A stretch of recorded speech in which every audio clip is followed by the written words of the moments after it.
ഇത് പണ്ട് ഞാനിത് വായിച്ച് കരഞ്ഞിട്ടൊക്കെയുണ്ട്. ഇതൊരാൾ എന്നോട് അവരുടെ കഥ എഴുതാവോ എന്ന് ചോദിച്ചുകൊണ്ട് അതിന് ആസ്പദമായ ചില ഡോക്യുമെൻറ്റ്സുകൾ, പേപ്പർ കട്ടിങ്ങുകൾ,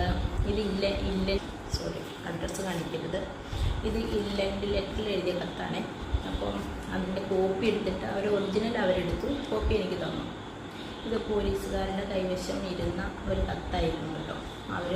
അവരുടെ ആവശ്യം കഴിഞ്ഞപ്പോൾ ഇവരുടെ ബന്ധുക്കൾക്ക് ഇത് കൊടുത്തു. അവർ മുഖേന എനിക്ക് കിട്ടിയ കത്താണിത്. എന്തായാലും ഇന്ന് ഞാൻ ആ കത്ത് വായിക്കാം കേട്ടോ. എന്നിട്ട് ഇതിൻ്റെ അവസാനം ഞാൻ പറയാം, ഈ കത്ത് എഴുതിയ ആളെക്കുറിച്ച് ഞാൻ അവസാനം പറയാവേ. ഞാൻ കത്ത് വായിക്കാം.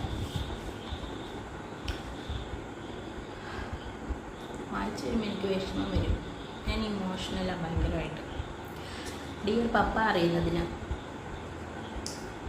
പപ്പ ഇവിടെ നിന്നും പോയിട്ട് ഇന്നേക്ക് 15 ദിവസമായല്ലോ. കത്തോ ആളോ ഇന്ന് വരും നാളെ വരും എന്നോർത്ത് കാത്തിരുന്നിട്ടും ഇതുവരെയും കാണാത്തത് കൊണ്ട് എഴുതുകയാണ്. ഒരു കത്തയക്കാൻ പോലും തോന്നിയില്ലല്ലോ. ഇതിന് തക്കവണ്ണം ഞാൻ എന്താണ് ചെയ്തത്? ഇങ്ങനെ ഒരു കത്ത് കിട്ടാനായി കാത്തിരുന്ന ദിനങ്ങൾ പണ്ടുണ്ടായിരുന്നതായി മറന്നുപോയോ?